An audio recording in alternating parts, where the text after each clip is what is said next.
You can write anything you know. When you feel about it, then tell him. Try it. Tell me everything is the same. If you believe what you wrote. So are you ready now? Yes, sir. So start writing.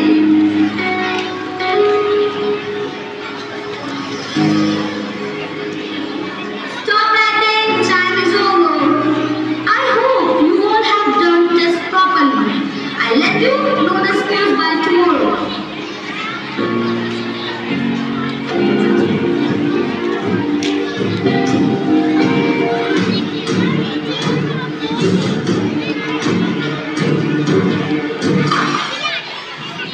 May I come in, sir? Yes, come in. Sir, I need to talk to you about something important. Yes, Mr. Ramesh. What happened? You are looking very upset. Sir, actually I took a test of class 7 on the topic Meri Pyari Dada Dadi. Yeah, no. Oh, really well. But when I checked the test of Pradeep, I was shocked. Then what I knew. What exactly is written on Pradeep's essay? Sir, please go through it once.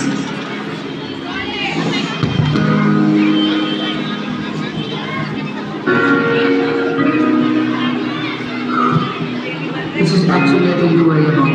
I should talk to Pradeep about this. Ajay 7th class में से प्रदीप को बुला कर लाओ। Okay, sir. May I come in, sir? Yes, come in. Good morning, sir. Good morning. Hello, Pradeep. How are you, son? I am fine, sir. Come here, my son. Whatever you read in this essay, is it true? Yes, sir, it's true. Cool down, son. Cool down. I can understand your problem. Now, you won't be away from your grandparents for long. I promise you that. Now, you can go back to your class and study well. Thank you, sir. Mr. Ramesh, immediately call Pradeep's father and ask him to meet me. Okay, sir.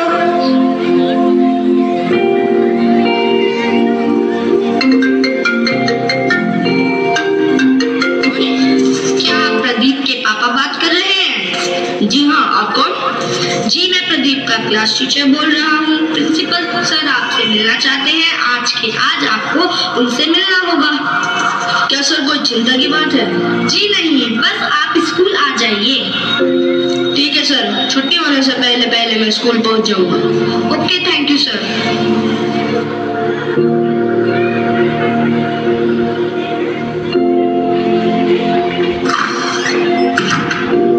Mister Bajaj, बैठिए। नमस्कार sir, कहिए क्या बात है sir?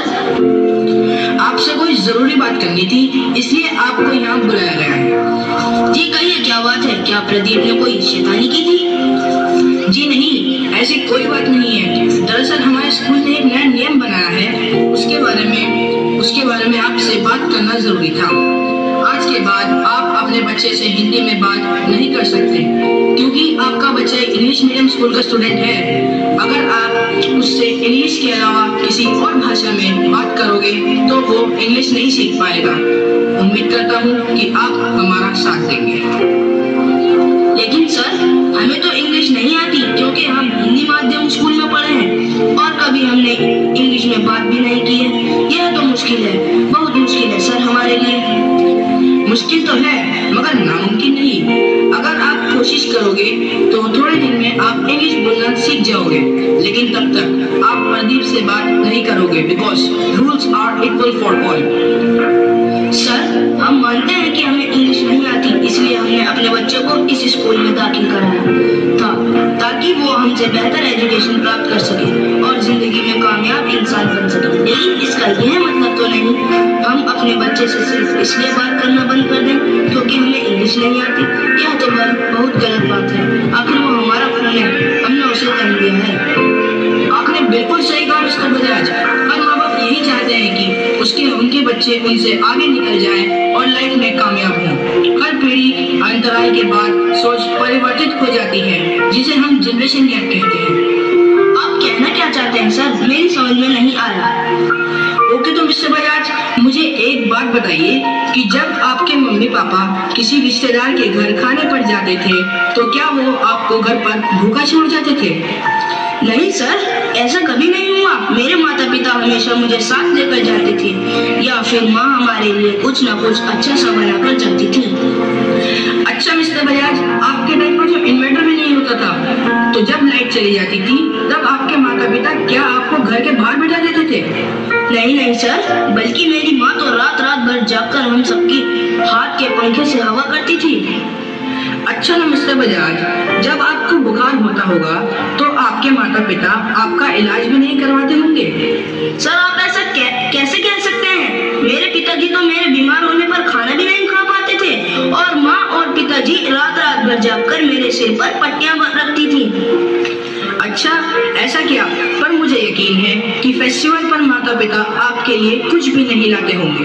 नहीं sir, बल्कि मेरी माँ इतने सरल स्वभाव की थी कि अपने लिए तो कुछ नहीं लेती थी और हमारे लिए नए नए कपड़े, मिठाइयाँ और न जाने क्या क्या समय से पहले ही तैयार कर देती थी। पर आज आप मुझसे ये सब क्यों पूछ रहे हैं?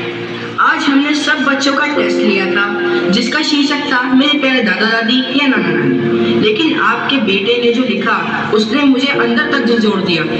उसे ही दिखाने के लिए मैंने आपको आज यहाँ बुलवाया है। ये लीजिए, आप खुद ही पढ़ लीजिए। मेरे प्यारे दादा दादी, मेरा नाम प्रदीप है और मैं 7वीं कक्षा का विद्यार्थी हूँ। मैं अपने दादा दादी से बहुत प्यार करता हूँ और वो भी मुझे बहुत प्यार करते हैं। मेरी दादी मुझे राजा रानी और परियों की कहानियाँ सुनाती हैं और मेरे दादाजी मुझे मेरे पापा के बचपन की शरारतों के बारे में बताते हैं। वो कहते हैं कि मेरे पापा बचपन में बिल्कुल मेरे जैसे हुआ करते थे।